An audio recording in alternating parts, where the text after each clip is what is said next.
that belief and trust and beauty. And like, my best memory was when I was going through that 4 days of shit eating, right? And you said, and I told my life coach about this. I said, dude, I have a nutritional coach that was there for me a little more than you. I told her that. I was like, but it was a different, and I said to her, like, you just said to me, I'm here for you in basic terms, but you can do this. And the moment you said you can do this, I was like, actually, I can. And we're not in the same country. That makes it so much more phenomenal, man. I can't just pick up the phone and phone you and say, because I have that urge to say, yesterday I went to this hotel, I didn't eat badly, I had a salad. But the important part is for me to say thank you, because there's nothing better than what's happening to me right now. My confidence, my life, my putting myself first. And I always think of the time back to Paul where I told him I can't afford it. And he's like, I'm not going to give up on you. And I thought, but this dude doesn't even know me. Like, who's going to be? But I obviously manifested that love in a part of my body. That God wanted it to happen. God divine, I don't judge. And so when I look at you and I speak to you, I'm like, every time I speak to you and we get off the phone, I think how blessed I am. And I almost fall to my knees in gratitude, because we Muslims pray on the floor, like we go down. So I fall to my knees in gratitude for a human being like you to even roam this earth. Oh, then, secondly, for you to even speak to me. And thirdly, you said I love you in capital. So by now, I know that you're like, why do I love you so much? And then my birthday and your dad's birthday the same day. That's not a coincidence. That's not. That's like pure. And I want to say thank you maybe 40 to 57 times, but there isn't enough time. So I'm just going to end it off with, I'm really grateful. And I pray that all the greatness and goodness comes your and Paul and the kids' way, and that we can grow together, and that one day when we are together, we create this phenomenal stepping stone for people like us, not like us, to just be as great as we know every human being can be. I'm excited for that. That I sound like a motivational speaker and like, yeah. So let me ask you, Najeeba, like, before you joined the program, where were you in your life? So I was giving up on my dreams and my goals. And the phenomenal dreams and goals. I thought I'm going to be fat forever and nobody's going to love me. I thought I was ugly. I thought I was disgusting. I faked my confidence. My confidence, because I did acting, I can fake it. I faked my confidence and I compromised my self-worth and self-esteem. I would let people walk over me, I would let people belittle me, and I would feel it and then eat. I was eating to comfort myself, and I was comforting myself by eating. So it was a disgusting spiral. And I thought I had no one. But I was obviously there for everyone, like you taught me, the cup full. I kept, like I was giving pieces of the glass of the cup. There was nothing left inside. There was nothing left inside. But I was really sad.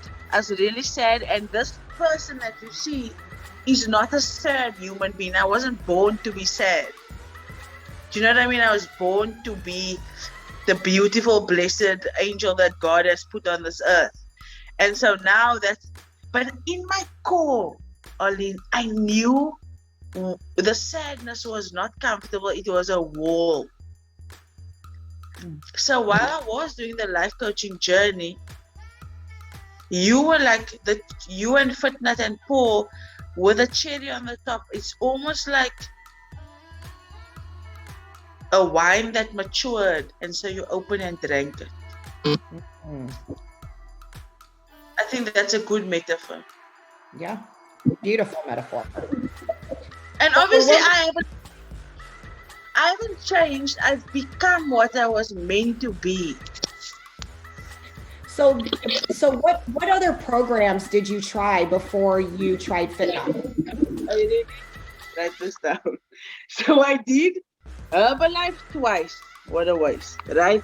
Then I did um what did I didn't do keto, I did banting. Okay. Then I did blood type B, you know, the blood type lifestyle. Yep. Then I did what did I do after blood type?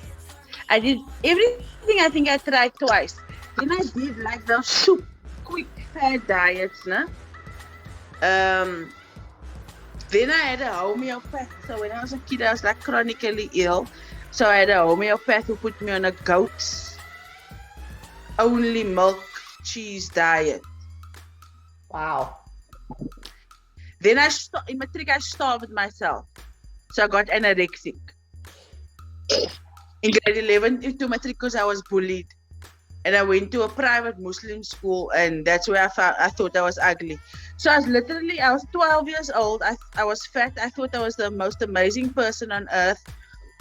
I went to art and speech and drama, and then I was in a class with a girl, and I asked, where's everyone? And she said to me, do you know that nobody likes you? And that's the moment I self-sabotaged. Because I was brought up in a family where love is everything. So I mean, it wasn't that I wasn't used to it, and I'm the oldest grandchild, so my grandparents would give me everything. But the moment she said, you know, nobody likes you, it was almost like a trigger, and I just self-sabotaged. But I've been on everything, like whatever you can mention. I just didn't try keto because I just didn't feel like it. I think the anorexic one was the worst because I would have like cereal, half a bowl and a sandwich, and I would just be angry. But that made me really angry. A lot of anger. Yeah. So how do you feel like this program differed from the other programs that you had done before? Like what stood out to you with this program? Okay. Honestly, everything stands out in this program. Firstly, the support of you and Paul and the collaboration as a team and the pure love for humans. I'm sure if I said to Paul, I can't afford it this month, he would have come back to me every other month till he got me because he cared so much. You know, I didn't see Paul giving up ever. Like Then the fact that what was shocking for me was it's not about the eating. Yep. I literally don't crave because you've given me carbs to adhere to. I get hungry, but that's different to craving. I can control hunger with water and green tea, but craving is a mental imbalance where my body's like, you need to have this now because you don't have enough in your system. And you eliminated that with FitNut. Then water intake. Someone said to me yesterday, isn't 4 liters too much? Isn't your kidneys going to die? I'm like, how does my kidneys die? Then I don't die. I feel like that day is put out for me. So I'm just going to do the 4 liters of water anyways. Then the sleeping that was the hardest because I am in the hospitality industry and we work roughly 24 to 38 hours. So I never had a sleeping pattern. And I've been in this industry for 15 years. It's my life. Now you tell me to sleep 6 to 8. I'm like, she's cooked. She's obviously cooked. There's something wrong with her. And then I try it and I'm like, why do I have so much energy? Why am I sweating better? Why do I look more beautiful? Why does the house look better? And then one day by mistake, I sleep for 8 hours and I messaged you, right? I'm like, Colleen, I need to sleep more 8 hours. I feel like $1 million. Right? So holistically, the program, all the factors, it's almost like, you know, when a kid draws the sun, then they draw that lines on the sun. But the sun is a fundamental part. So like I would draw sleep, eating, amazing support from wonderful human beings, water intake. And people think that controlling with portion control is hard. in my defense, I'm a chef, so I don't need to. I can just look at it, so it's not that hard for me.